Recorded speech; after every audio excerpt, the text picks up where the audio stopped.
And welcome back to Community IQ. I'm your host, Garrett Bonnell, and again, a special presentation, the Political Series. Our master of ceremonies for the whole series, Mr. Bruce Duncan, and our special guest today, County Commissioner Kirby Smith. Sit back and enjoy. Good evening, ladies and gentlemen. First of all, let me say we're thankful for your presence with us here tonight and listening. We got a special guest tonight, Kirby Smith, newly elected county commissioner, was elected back in November, took office in December, and has been extremely impressive thus far in his first 3 months in office. And we're looking forward to giving you an opportunity to learn just who Kirby Smith is. Kirby, thank you for joining us tonight. Well, I'm absolutely ecstatic to be here, and thank you for the invite. I'm glad to be able to talk to the community and tell them who I am and what we're about, and hopefully this will be a good conversation. I have no doubt. And you know, so many times people's names appear on the ballot, and, you know, you can only talk to so many voters. This gives you an opportunity to maybe talk to a few more who you didn't get an opportunity to meet during the election process. And hopefully we can introduce you and let them know exactly who you are and what makes you who you are. I would certainly appreciate that. Yeah. Well, you know, we can't talk about who you are and what makes who you are without talking about Brenda and Gene Smith, your mama and your daddy, who are, you know, your daddy is a long-time Lake County resident, has just been an amazing presence here in Lake County, and your mom as well with her work in the community and charitable work over here throughout the years. Really impressive family that you come from, Kirby. Talk a little bit about that for me. Well, my dad was originally from Belleville, Georgia. Moved down here and started a business. Started out with a U-Pullet yard, auto parts. 1952, I believe, or 54, and then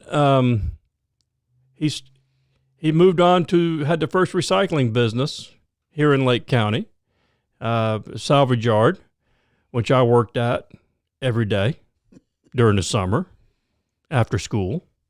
But that's where I learned how to weld.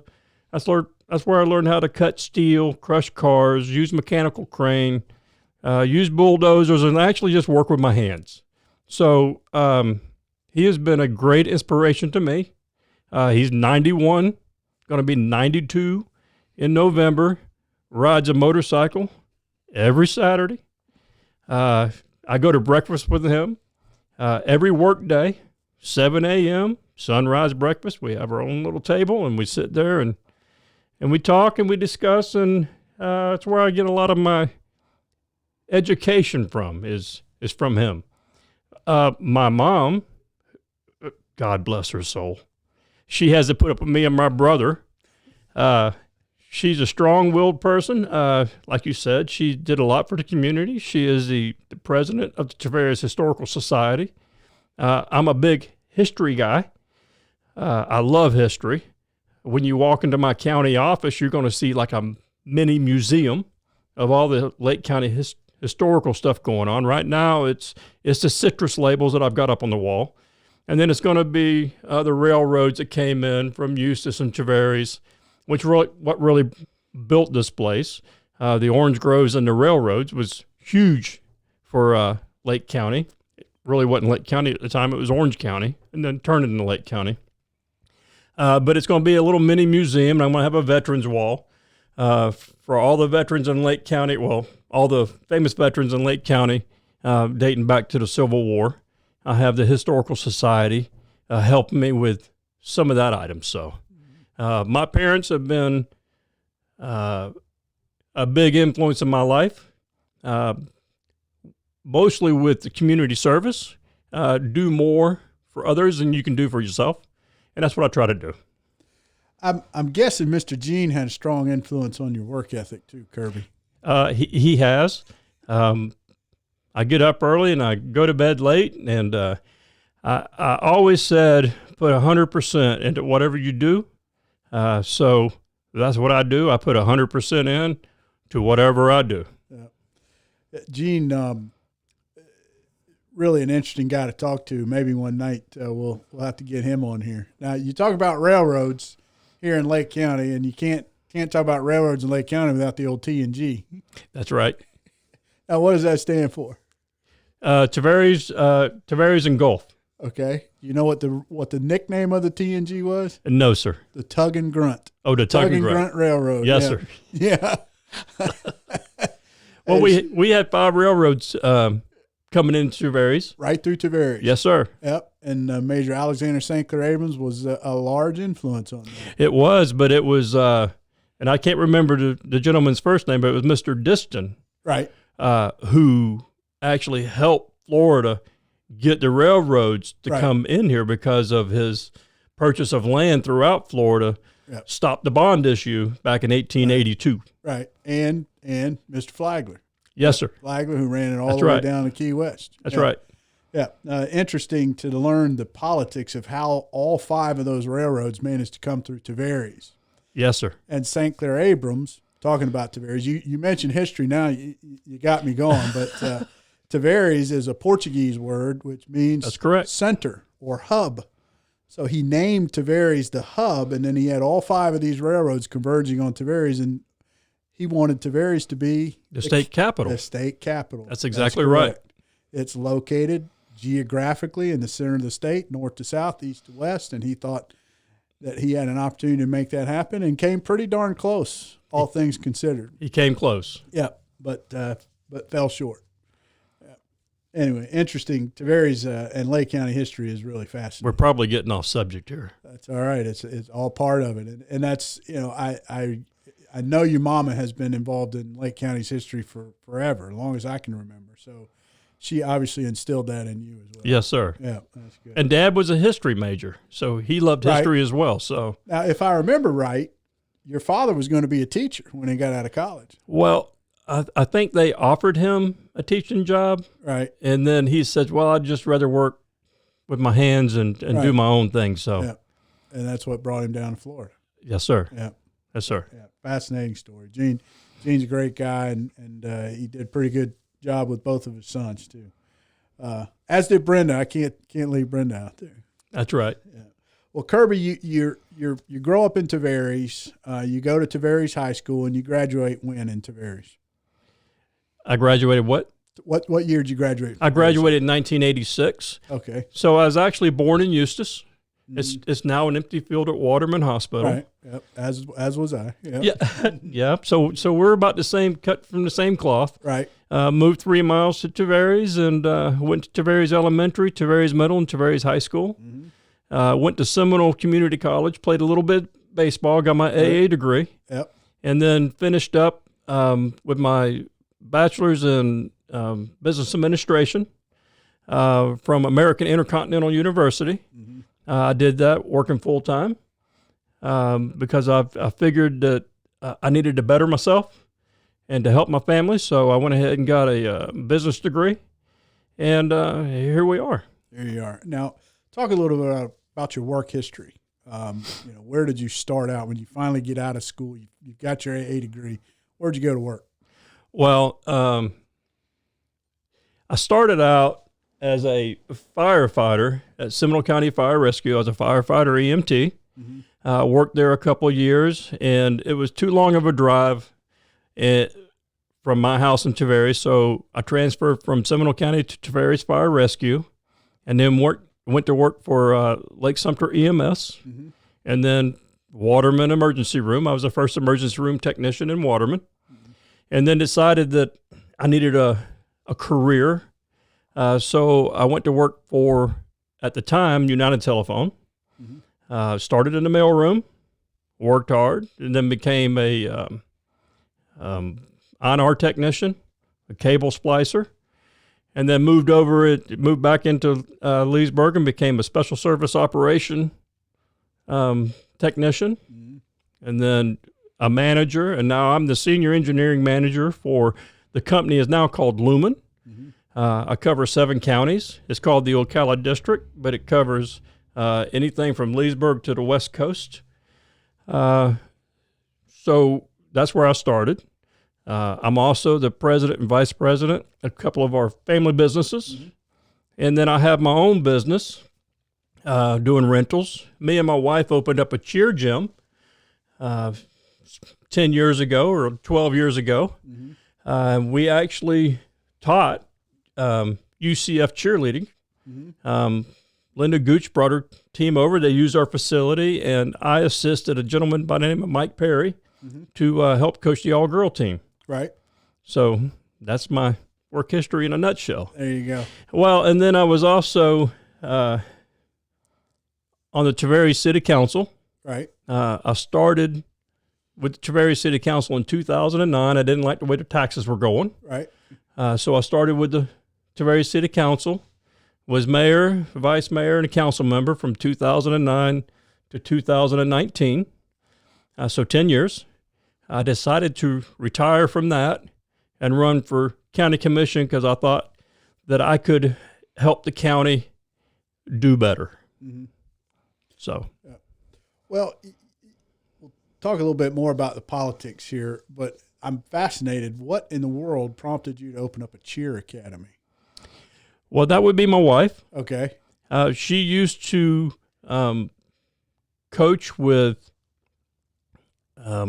Freddie Belton's wife, Okay. tumbling, Right. and she was going to retire. So April says, "Well, I want to continue doing this." So we opened up a tumbling gym, Right. and then just morphed into a cheer gym. Right. And then I said, "Well, she's there all night. I got to learn how to be a cheerleader." I was a baseball player, Right. so I watched videos and had people from Miami come down or come up, and I learned how to be a cheerleader. And funny enough, I guess it's been 8 or 10 years now. Me and April, my wife, was on an adult cheer team, went over to Germany and won the national championship or international championship. That's the kind of thing that we're just dying to know right there. I appreciate you sharing that with us. You know, I don't know if you remember this, but there used to be the FCA, cheerleading academy over in Fruitland Park. It was run by a man by the name of Bill Horan.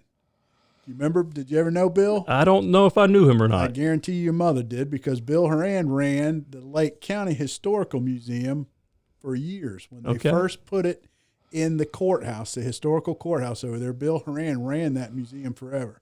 And he ran the Florida Cheerleading Academy over there in Fruitland Park forever, he and his wife. And, all summer long, there were girls in and out of there learning how to become cheerleaders. So it's interesting. It's a fantastic sport. We were able to give a lot of kids the skills and the work ethic that allowed them to get college scholarships that they wouldn't have been able to afford to go to. So it was a great experience. It was tiring, but it was a great experience. Yeah. Well, good for you. That's I never knew that. That's fat. Where was the academy? Well, we started it off at our industrial park, Right. and then moved it down into Apopka to get more centrally located so we could have UCF come in. Gotcha. Because I remember Randy Wiseman, who was a former school board member, had a gym. That's right. Not too far from your facility there. That's right. And Mr. Wiseman came over and did some of our judging. Right. We were good friends, completely different businesses. Right.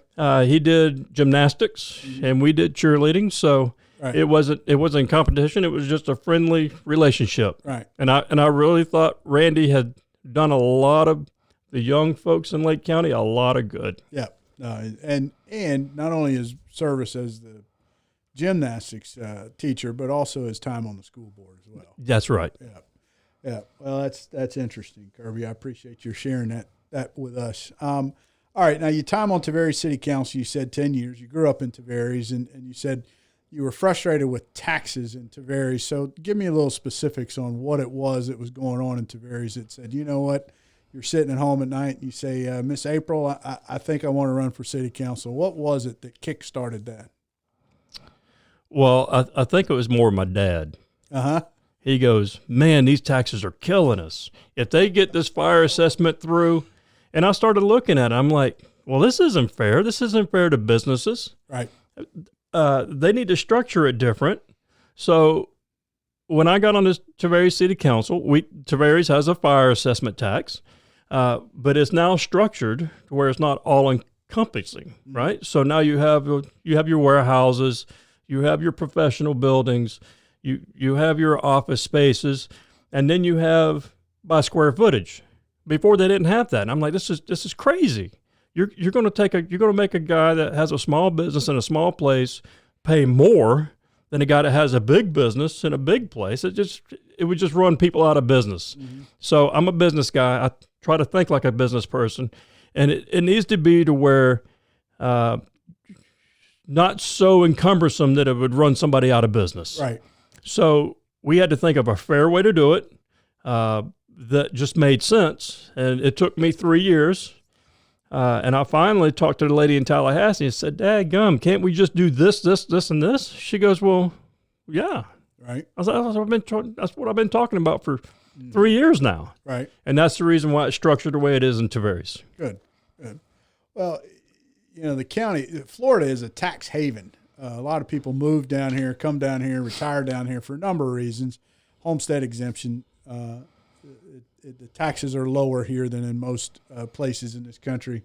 And also there's no estate tax in the state of Florida. So if you're going to come down here and die, so to speak, and leave your money to your kids, you save a lot of money on estate taxes. But what people don't realize is the state of Florida fees you to death.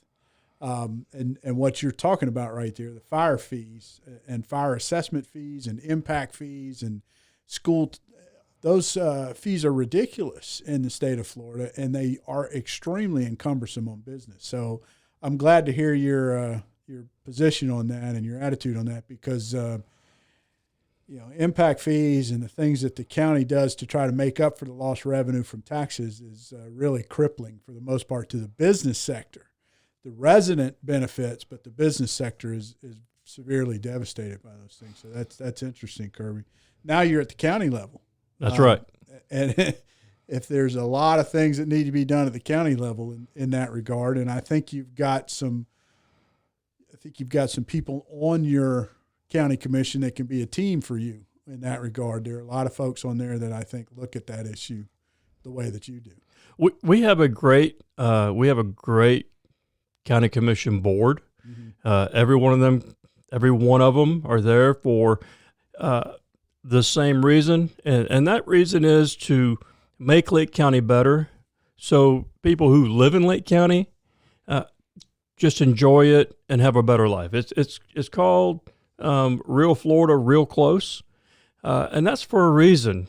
We want to try to keep our identity while still growing. Growth is coming, but we got to be smart about it. You're talking about businesses and taxes. It's been said that a resident, whatever dollar they pay in taxes, they use in $1.20 in services. A business, whatever dollar they pay in taxes, they use 80 cents in services. Mm-hmm. So you want to try to get a 60-40 blend of 40% businesses, 60% residential. Right. And it's the reason why I'm big on economic development. Mm-hmm. We need to get some companies down here that will pay a decent wage so people can live and be happy. And that also brings me to the next thing is I'm huge on education and in tech school. Mm-hmm. Not everybody is made for college. Right.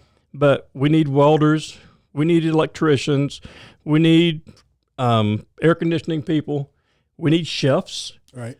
So the trade schools are huge, and I'd like to get those into the high schools. Back when we were in school, we had shop. Right. Yeah. They don't have that anymore. No. So Leesburg's got a program for construction. Right. I'd like to see programs like that in all of our schools to help kids who want to have a trade. Right. Don't have to spend $80,000 for a 4-year degree. They can spend a little bit of money, get their license, and make a very good living at a trade. Yep.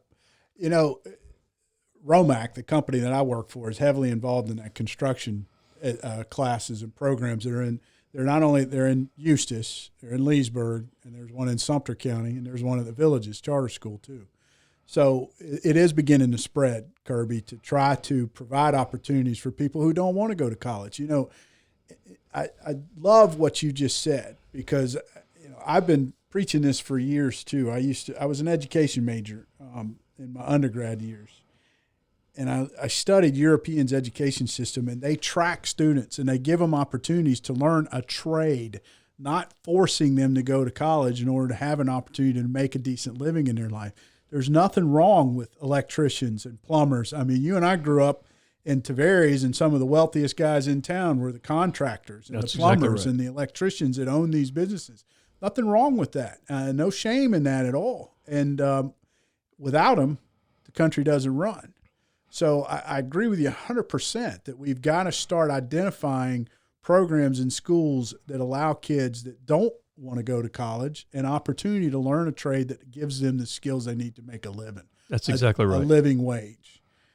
And it's fascinating to hear you say that. Now, the tech schools, Lake Tech, going back to the days I was the economic development director for Lake County for a couple of years, and we set up some programs there to try to provide training for the circuit cities and the Goodyears and the Domino's and the Marriotts that we were bringing out there to the Christopher C. Ford Industrial Park. So you're right. Workforce is a major problem in Lake County because we've become a retirement community.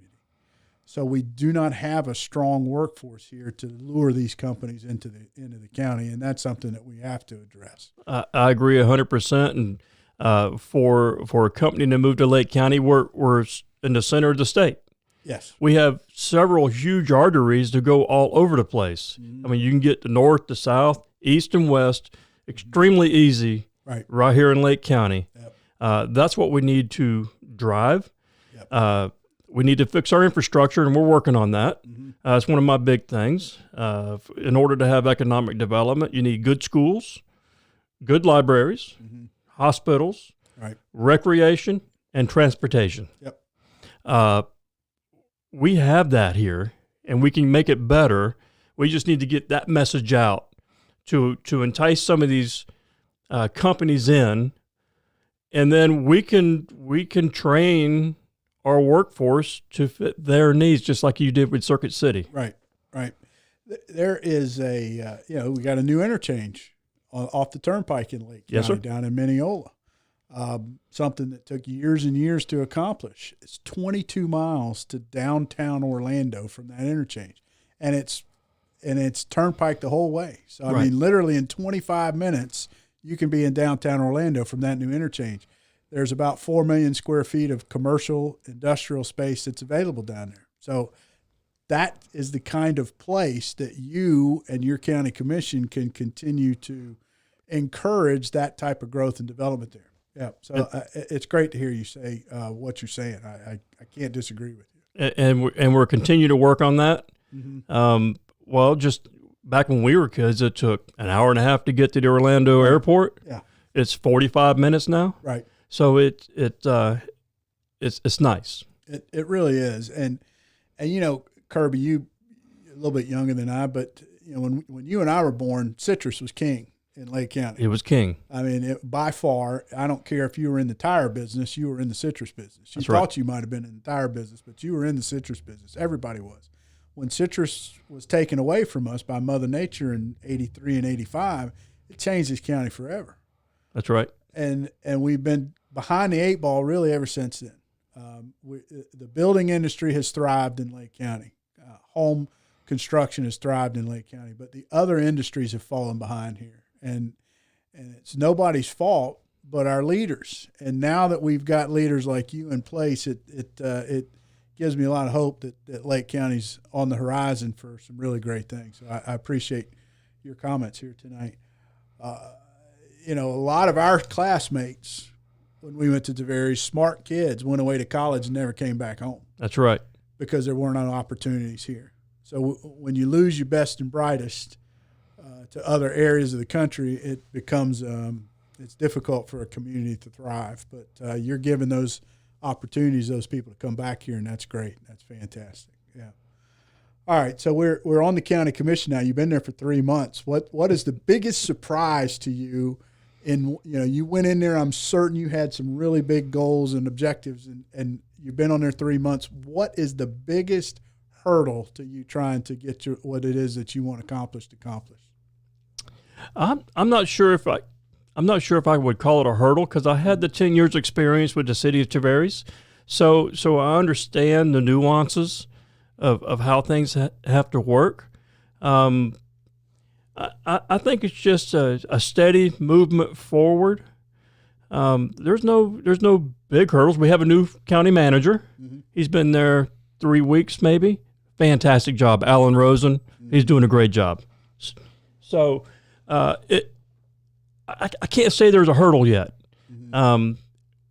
When I was, one of my big campaign things was to our reserves were extremely low, and I'm a big reserve guy. Mm-hmm. The city of Tavares made a resolution when I retired, and one of their things was, one of my favorite words were reserves. You know, we got to save the reserves, right? We got to put money in the reserves. Right. So when I started at Lake County, it was like 9.6%.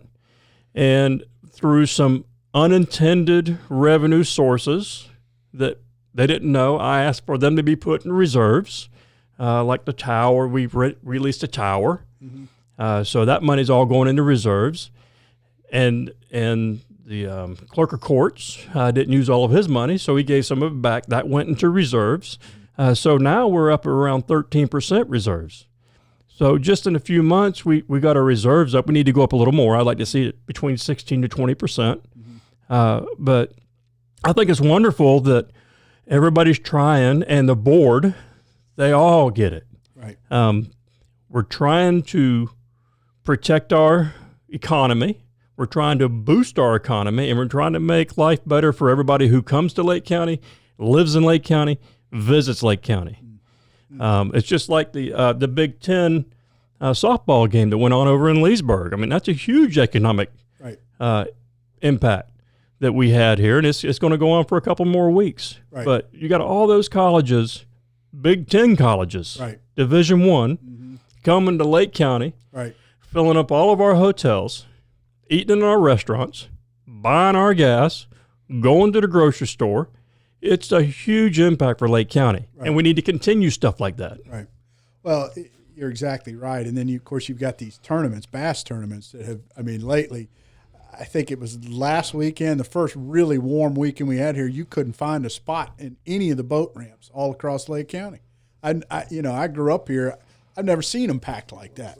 It's absolutely amazing. It was fantastic. And, our mutual friend, Bud Butcher, and the Butcher family out there at Mission Inn, they brought in these NJCA and NCAA golf tournaments. Wonderful job out there. Absolutely what you're talking about, that bring in not just revenue, but also recognition for the county. Because a lot of those events are on television. So Mount Verge just had the high school basketball game. Garrett and I actually did those games on the air. Oh, did you really? Yeah, we called those games on Baller TV for the Montberg Academy Invitational Tournament. Yeah. So, I mean, it's opportunities like that, right? And it's the I don't want to say the notoriety, but it's the visibility of what Lake County can offer, right, to help people come here and just have a great time. Absolutely, yeah. Back in the day when the Tourist Development Council was fresh, they had a slogan called the Countryside of Orlando, which I thought was kind of interesting, and the point of it was that, Orlando's okay. And Orlando's got Disney and Orlando's got SeaWorld, but if you want to kick back and relax, come on up here to Lake County and canoe our lakes and fish our lakes and play our golf courses. And so, we offer something that Orange County doesn't, and I think that's an interesting. I kind of like real Florida, real close. Yeah. Because you can go to the Alexander Springs, Ocala National Forest, and you can see what Florida used to be like. Right. You can't see that in Orlando anymore, Maitland or Seminole County, but you come to Lake County, it's real Florida, real close. And we're blessed. Yeah, we're blessed with 3 major areas in Lake County that are forever preserved from development: the Wekiva River Protection Area, the Ocala National Forest, and the Green Swamp Area of Critical State Concern. Those 3 areas provide exactly what you're talking about: open space that allows us to preserve old Florida here in Lake County, and that's not available in a lot of places. It's not. We're very lucky here. And one of the things that a lot of people don't know is Lake County is really driving their trail system. Bike trails, running trails, that that's a big economic driver. I'm a big fan of anything that can get the family together and get them outside, get them to do stuff together, go to a park, go on the boat, go on the trail, all that kind of stuff. Right. Just brings harmony and peace to the whole family. It's an ecotourism aspect of Florida that unfortunately has some disappeared. But here in Lake County, we have an opportunity to preserve that, and y'all are doing a fantastic job. And over the last 20 years, I think Lake County has made huge strides in that regard. I mean, ecotourism is, people go all over the country for that, and it's right here in our own backyard. That's right. Yeah. Kirby, you're fresh now on the county commission. Let's look ahead 12 years from now, 16 years from now, and you're about to call it quits and say, I've served 3 terms, I've served 4 terms, and it's time for somebody else to take it. What do you want to see as your legacy 12 or 16 years or 20 years from now? I would hope that people would look at me and said that I was the best commissioner I could have been. No one has worked harder than me during the years I've been here. And I hope that I have made Lake County a better place for people to live, work, and play. That's a great goal. Kirby, really enjoyed talking to you tonight. We've known each other since we were little boys. I know your brother a little better. He's closer to my age, but this has been a great opportunity for me to get to know you, and I hope a great opportunity for the folks out there to get to know you too. So thank you for joining us, and we'll have you back. Well, I certainly appreciate that. And thank you for inviting me. I can't say enough for Garrett and Garrett's Men's Barbershop. And Bruce, you're awesome. I appreciate everything you do. Yep. So thank you very much for inviting me. I'm available. I have office hours. Right. I keep office hours at my county commission office Tuesdays and Thursdays from 9 to 3. You can come see me anytime. Call me. Right. I'm very accessible. I answer my phone. Anytime someone calls me, I'll answer the phone if I can get to it. If I'm in a meeting, I'll call you back. Right. That's what our job is. The citizens of Lake County hired me, and I'm going to do the best job I can. But thank you very much, you two, for inviting me here. I really appreciate it. I can't wait to come back. What a refreshing attitude. Thank you so much, Kirby. And we'll be back next week with County Commissioner Josh Blake.